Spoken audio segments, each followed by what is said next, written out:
बिस्मिल्लाहिर्रहमानिर्रहीम। अस्सलाम वालेकुम dear students, I am doctor Najib Ali Shah और आज हम इंतहाई अहम टॉपिक पढ़ रहे हैं। उसका नाम है वैलेंस बॉन्ड थ्योरी।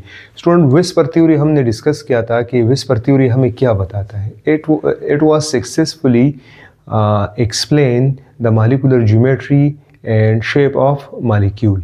ठीक है कि उसने ज्योमेट्री और शेप के बारे में डिस्कस किया था, but VSEPR was failed to explain the mechanism of bond formation. ठीक है स्टूडेंट, उसने जस्ट ये बताया कि आपके पास ज्योमेट्री और शेप टेट्राहेड्रल होगा, लीनियर होगा, बेंड होगा, एंगुलर होगा, ट्राइगोनल प्लेनर होगा, ठीक है, ऑक्टाहेड्रल होगा, ट्राइगोनल बाईपिरामिडल होगा। ठीक है स्टूडेंट, ज्योमेट्री क्या होगी, शेप क्या होगी, ठीक है, उसके बारे में हमें डिस्कस किया था।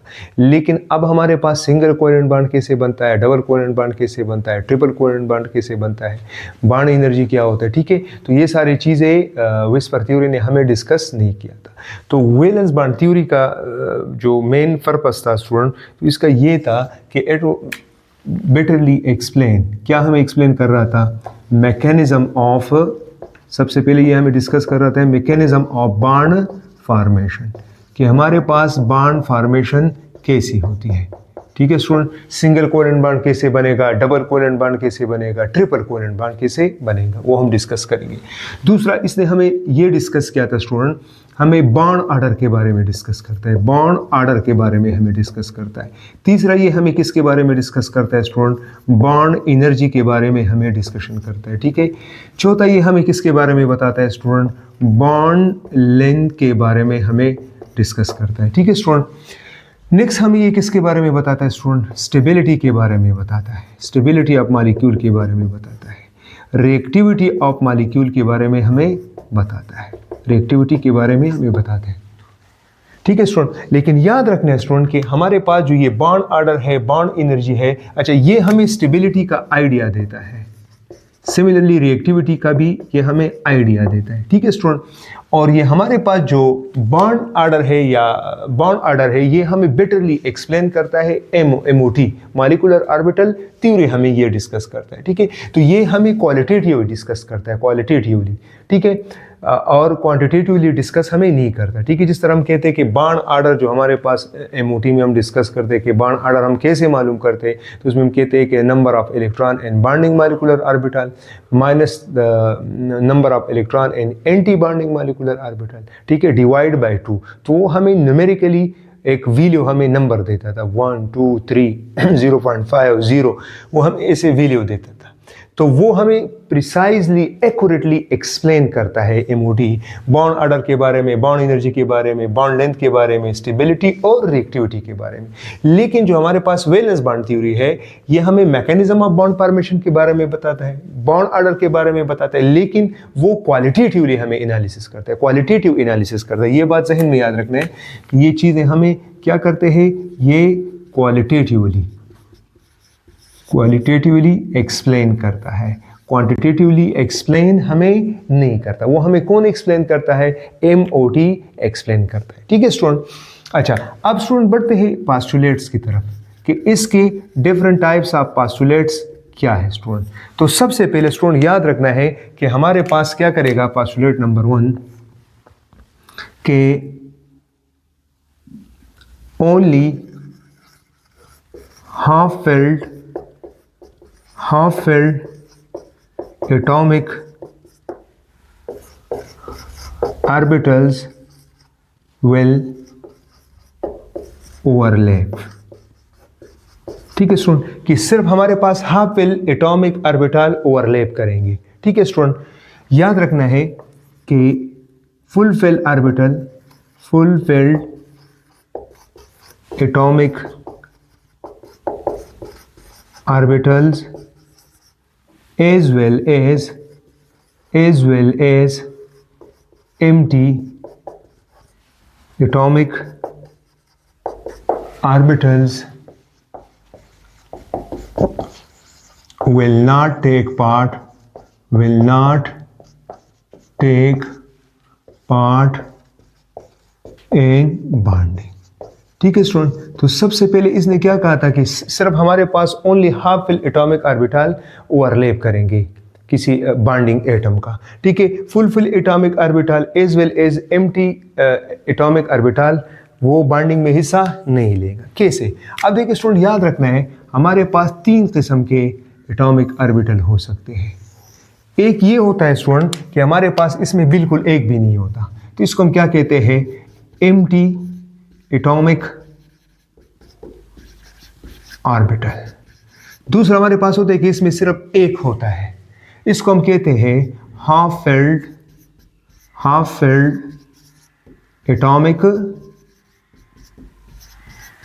ऑर्बिटल, ठीक है। और एक होता है जिसमें 2 इलेक्ट्रॉन होते हैं। याद रखना स्टूडेंट कि पॉली एक्सक्लूजन प्रिंसिपल में हमने ये कहा था कि हमारे पास एक ऑर्बिटल में 2 से ज्यादा इलेक्ट्रॉन नहीं आ सकते, ठीक है।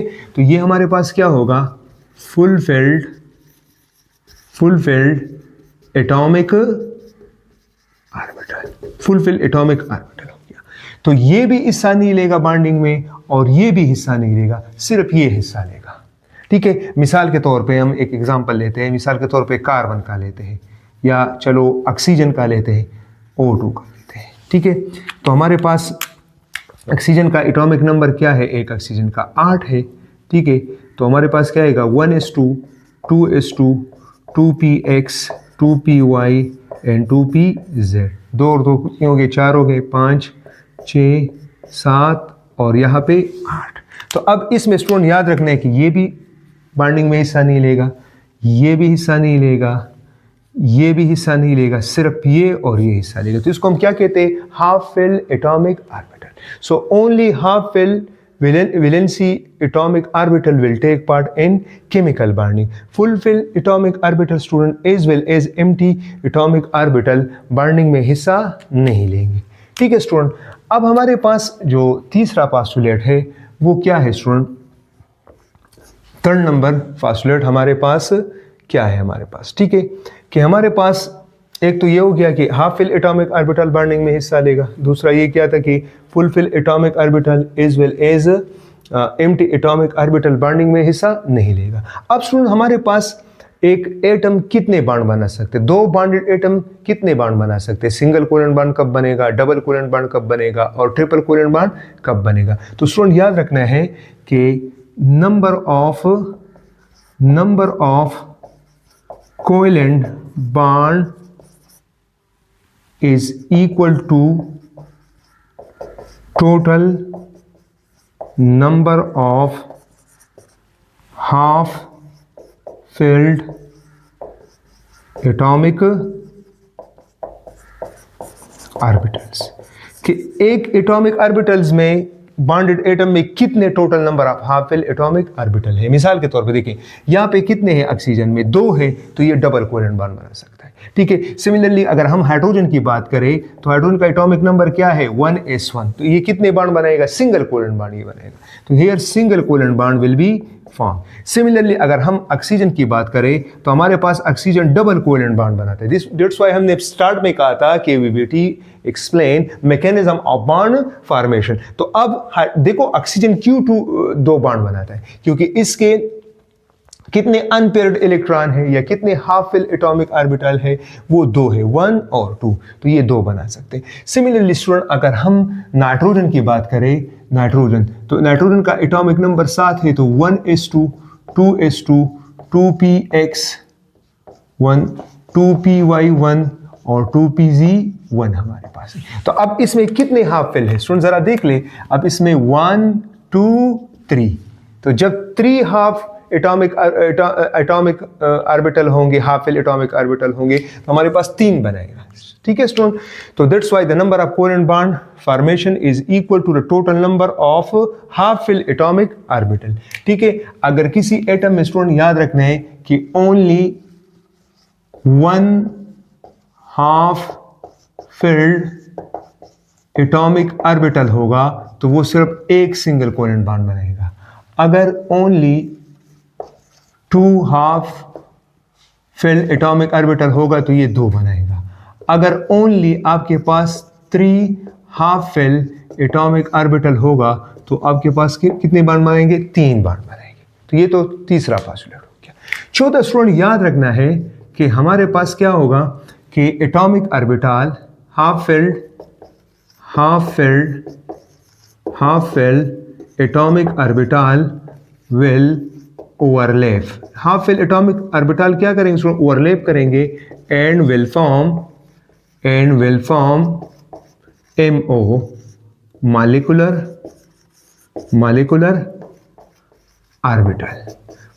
ऑर्बिटल MOs बनाएंगे हमारे पास, ठीक है। लेकिन यहाँ पे जो MO बनेगा मॉलिक्यूलर ऑर्बिटल, वो दो एटम के दरमियान वो लोकलाइज बॉन्ड होगा, ये लोकलाइज होगा। ये क्या होगा स्टूडेंट? वो लोकलाइज होगा, सिर्फ उसी रीजन तक महदूद होगा। मिसाल के तौर पे ये आपके पास H2 है, तो नाउ दिस जो आपके पास MO बन गया, तो ये सिर्फ इन दोनों के दरमियान यहाँ तक क्या है स्टूडेंट? ये लोकलाइज है, फिक्स है, ये पूरे मॉलिक्यूल में नहीं होगा, डीलोकलाइज नहीं होगा। जिस तरह हम MOT में पढ़ेंगे मॉलिक्यूलर ऑर्बिटल थ्योरी में, वहाँ पे जो हमारे पास MO बनता है उसमें जो इलेक्ट्रॉन होते हैं वो डीलोकलाइज होते हैं, वो पूरे मॉलिक्यूल के साथ जो है वो कंसिडर होता है हमारे पास, ठीक है। तो half fill atomic orbital overlap करेंगे स्टूडेंट, और आपके पास क्या बनेगा? मॉलिक्यूलर ऑर्बिटल बनेगा। अब पांचवा कौन सा है स्टूडेंट? याद रखना है कि हमारे पास जो MO बन गया, मॉलिक्यूलर ऑर्बिटल बन गया, उसमें जो इलेक्ट्रॉन्स होंगे वो अपोजिट स्पिन उसका होगा, ठीक है। तो यहाँ पे क्या होगा? फॉलो पॉली एक्सक्लूजन प्रिंसिपल को क्या करेगा स्टूडेंट? उसको फॉलो करेगा। पॉली एक्सक्लूजन प्रिंसिपल मतलब ये है कि हमारे पास जो मॉलिक्यूलर ऑर्बिटल में जो टू इलेक्ट्रॉन्स होंगे विल हैव अपोजिट स्पिन। उसका स्पिन क्या होगा? अपोजिट स्पिन होगा। कैसे? देखो आपके पास MO बन गया, इस MO में अब 2 इलेक्ट्रॉन है, तो एक का क्या होगा? क्लॉकवाइज, दूसरे का क्या होगा? Anti clockwise. देखो इस तरह आप इंशाल्लाह एटॉमिक स्ट्रक्चर में हम डिस्कस करेंगे। तो इसका +1/2 है स्टूडेंट, और इसका क्या है? -1/2 है। इसका क्या है? +1/2 है, और इसका क्या है हमारे पास? -1/2 है। तो किसी MO में हमारे पास 2 से ज़्यादा इलेक्ट्रॉन नहीं होंगे, और 2 इलेक्ट्रॉन का क्या होगा? अपोजिट स्पिन होगा। अगर एक का क्लॉकवाइज होगा तो दूसरे का क्या होगा? एंटी क्लॉकवाइज होगा। तो 6वां हमारे पास कौन सा है स्टूडेंट? नेक्स्ट पॉइंट कि strength of bond is directly proportional to maximum overlapping between atomic orbitals. कि जितना मतलब स्ट्रेंथ ऑफ बॉन्ड, कौन सा बॉन्ड स्ट्रांग होगा? जितना आपके पास मैक्सिमम ओवरलैपिंग होगा, जितना आपके पास क्या होगा? एटॉमिक ऑर्बिटल के दरमियान मैक्सिमम ओवरलैपिंग होगा, तो हमारे पास स्ट्रेंथ ऑफ बॉन्ड क्या होगा स्टूडेंट? वो ज़्यादा होगा, ठीक है स्टूडेंट। अच्छा, इसमें एक और हम एक पॉइंट डिस्कस करते हैं। मिसाल के तौर पे हमारे पास HF है, HBr है, HCl है, HBr है, और एक हमारे पास HI है। तो अगर आपसे कोई पूछे कि ये इसमें कौन सा स्टेबल है, किस में मैक्सिमम ओवरलैपिंग होगा, ठीक है, तो याद रखना है स्टूडेंट। अब देखिए यहाँ पे जो हमारे पास इसका होता है वो 1s1 होता है, और फ्लोरीन का लास्ट वैलेंस एटॉमिक ऑर्बिटल का पे आता है 1s2, 2s2, तो यहाँ पे 2p आता है। तो ये 1s और 2p के दरमियान बनता है। सिमिलरली हाइड्रोजन का 1s1 और क्लोरीन का क्या होगा? 3p होगा, हाफ फिल्ड। सिमिलरली हाइड्रोजन का 1s1, इसका क्या होगा? 4p होगा, क्योंकि इसका एटॉमिक नंबर ज़्यादा है तो शेल्स क्या होंगे? ज़्यादा होंगे। इसका क्या होगा? 1s1 होगा, और इसका क्या होगा? 5p होगा। तो इसमें अगर हम कहते हैं कि किसकी मैक्सिमम ओवरलैपिंग होगी, बॉन्ड स्ट्रेंथ किसकी ज़्यादा होगी, जिसकी एटॉमिक ऑर्बिटल, 2 एटॉमिक ऑर्बिटल जिसकी मैक्सिमम ओवरलैपिंग होती है बिटवीन 2 एटॉमिक ऑर्बिटल, तो सबसे ज़्यादा जो ओवरलैपिंग होगी वो HF का होगा, ये स्ट्रॉन्गर होगा, फिर HCl का होगा, फिर HBr का होगा, और फिर HI का होगा। क्यों? क्योंकि देखो ना स्टूडेंट, याद रखना है कि हमारे पास 1s न्यूक्लियस के बहुत करीब है। तो अब इसमें तो 1s सब में सेम है, लेकिन हमारे पास जो है 2p न्यूक्लियस के करीब होता है, 3p न्यूक्लियस से दूर होता है, 4p और भी क्या होता है? दूर होता है। मिसाल के तौर पे देखें, ये आपके पास पॉजिटिव है, ठीक है, तो हमारे पास यहाँ पे क्या है स्टूडेंट? लेट से हमारे पास यहाँ पे 2p है, यहाँ पे क्या होगा? 3p होगा, यहाँ पे क्या होगा? 4p होगा। ठीक है स्टूडेंट, और यहाँ पे हमारे पास क्या होगा 2p 3p, और यहाँ पे क्या आएगा 4p, और यहाँ पे क्या आएगा 5p आएगा। तो न्यूक्लियस के करीब कौन है स्टूडेंट, यहाँ ये 2p है, तो यहाँ पे न्यूक्लियस के साथ इसकी अट्रैक्शन सबसे ज़्यादा होगी, इसकी कम होगी, इसकी कम होगी, और सबसे कम इसकी होगी। तो यहाँ पे मैक्सिमम ओवरलैपिंग नहीं होगा। तो सबसे जो ज़्यादा मैक्सिमम ओवरलैपिंग होगी, स्ट्रेंथ ऑफ बॉन्ड होगा, वो HF का होगा, फिर HCl का होगा, फिर HBr का होगा, और फिर HI का हमारे पास होगा। ठीक है स्टूडेंट, लास्ट पोस्टुलेट हमारे पास क्या है स्टूडेंट, याद रखना है कि हमारे पास क्या होता है कि हमारे पास यहाँ पे जो ओवरलैपिंग है वो दो किस्म के होते हैं। अगर हमारे पास हेड ऑन ओवरलैपिंग हो गया, head on overlapping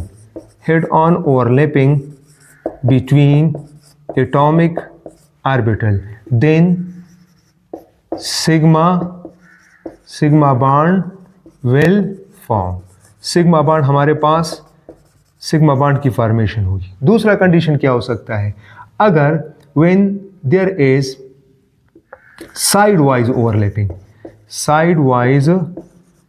overlapping between atomic orbital, then pi bond formation will occur। pi bond formation will occur। अब स्टूडेंट याद रखने, अगर हेड ऑन ओवरलैपिंग हो गया तो हमारे पास क्या बनेगा सिग्मा बॉन्ड। मिसाल के तौर पे देखें, ये हमारे पास एक ऑर्बिटल है 1s, लेट से ये 1s है, तो यहाँ पे सबसे ज़्यादा किसका होगा 1s का, यहाँ पे ये सिग्मा बॉन्ड बनेगा। This one is what sigma bond होगा। ठीक है स्टूडेंट, दूसरा हमारे पास ये क्या है, this is side wise overlapping. Side wise overlapping को हम क्या कहते हैं, इसको हम कहते हैं student pi bond. This is called pi bond. तो दो टाइप्स के कोवेलेंट बॉन्ड फॉर्मेशन हो सकती है। अगर हेड ऑन ओवरलैपिंग होगा तो सिग्मा बॉन्ड होगा, अगर साइड वाइज ओवरलैपिंग होगी तो हमारे पास पाई बॉन्ड होगा। तो इंशाल्लाह नेक्स्ट वीडियो में हम सिग्मा बॉन्ड और पाई बॉन्ड के साथ हम उसकी डिटेल के साथ डिस्कशन करेंगे। Thank you.